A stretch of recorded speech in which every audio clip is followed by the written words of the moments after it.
মেয়েকে বাঁচাতে গিয়ে মায়ের করুণ মৃত্যু।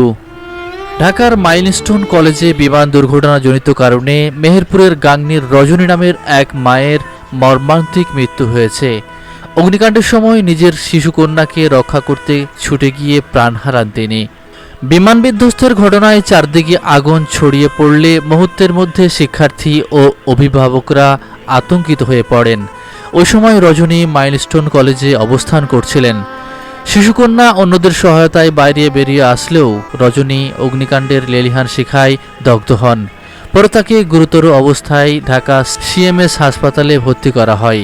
পরে রাতেই সেখানে বার্ন ইউনিটে চিকিৎসাধীন অবস্থায় মারা যান তিনি। রজনী গাংনী উপজেলার মঠমোড়া ইউনিয়ন বিএনপির সভাপতি ও বাউট গ্রামের বাসিন্দা আব্দুল হামিদের মেয়ে। তিনি স্বামী জহিরুল ইসলামের সঙ্গে দীর্ঘদিন ধরে ঢাকায় বসবাস করতেন। জহিরুলের গ্রামের বাড়ি কুষ্টিয়ার দৌলতপুর উপজেলার চরসাদিপুর গ্রামে।